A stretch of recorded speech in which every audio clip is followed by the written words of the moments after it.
Manoj day. जी हाँ, आज की तारीख में शायद ही कोई यूट्यूबर होगा जो मनोज डे के बारे में नहीं जानता। तो दोस्तों, आज के इस वीडियो में हम आपको बताने वाले हैं कि एक मिडिल क्लास फैमिली का लड़का मनोज डे आखिरकार कैसे इतना बड़ा यूट्यूबर बना। उसे अपनी यूट्यूब जर्नी में कौन सी परिस्थितियों का सामना करना पड़ा। तो वीडियो में लास्ट तक बने रहें। दोस्तों, मनोज डे झारखंड के धनबाद जिले के एक छोटे से गाँव से बिलोंग करते हैं। उनके पिताजी साइकिल रिपेयरिंग का काम करते थे। मनोज डे ने ITI की पढ़ाई की और गुजरात की एक फैक्ट्री में काम किया। उन्होंने साइबर कैफे में भी काम किया। तभी उन्हें यूट्यूब पर एक वीडियो दिखा जिसमें बताया गया था कि यूट्यूब से पैसे कैसे कमाए जा सकते हैं, और उन्होंने अपना सिंगिंग चैनल शुरू किया, लेकिन उस पर कोई खास रिस्पॉन्स देखने को नहीं मिला। तभी उन्होंने उस चैनल पर काम करना बंद कर दिया और अपना दूसरा चैनल, एक कॉमेडी चैनल शुरू किया और उस पर काम करना शुरू किया, लेकिन उस पर भी कोई खास रिस्पॉन्स देखने को नहीं मिला। तभी उन्होंने अपना टेक चैनल शुरू किया। कड़ी मेहनत के बाद लगभग 150 वीडियोस अपलोड करने के बाद उनका चैनल मोनेटाइज हो गया।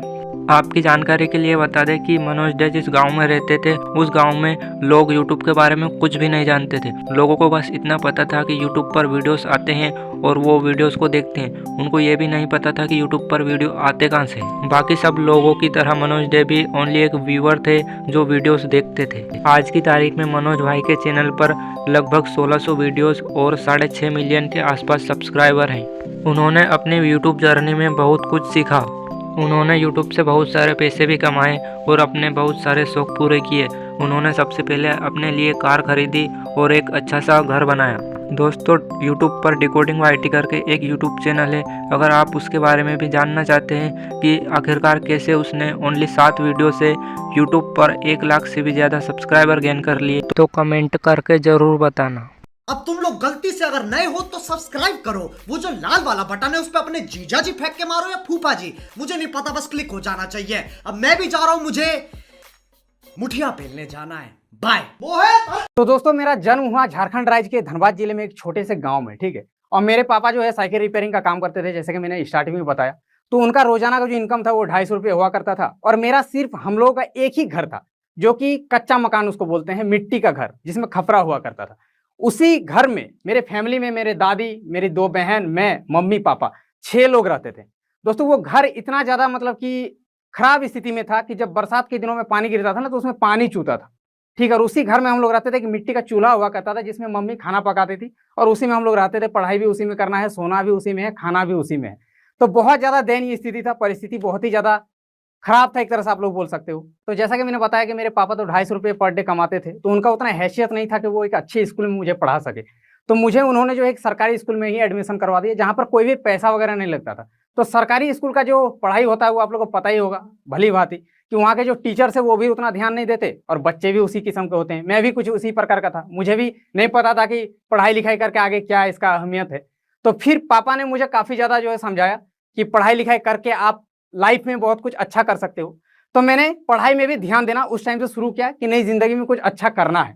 और पापा का एक सपना था कि मैं पढ़ लिख करके एक सरकारी नौकरी ले सकूं, ठीक है। इसीलिए वो मुझे काफ़ी ज़्यादा मतलब कि समझाते थे, ज्ञान देते थे कि भाई पढ़ो पढ़ो, ठीक है। तो मैं पढ़ाई में भी काफ़ी अच्छा खासा था। तो इसी तरह से दोस्तों, मैंने सरकारी स्कूल में ही थोड़ा ध्यान से पढ़ाई लिखाई करने लगा। तो मेरा 10th मैंने वहाँ से कंप्लीट किया और अच्छे मार्क्स के साथ कंप्लीट किया, फर्स्ट डिवीजन पे मैं आया, ठीक है, 10th में।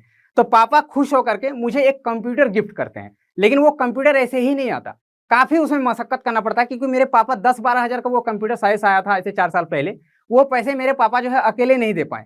मेरे नानी घर से कुछ लिया, मेरे अंकल से लिया, पापा ने कुछ दिए, सबको जोड़ करके एक कंप्यूटर मेरे पापा ने मुझे गिफ्ट किया। काफ़ी मुझे खुशी भी हुआ कि चलो मुझे एक नया चीज़ मेरे घर पे आ जाया है।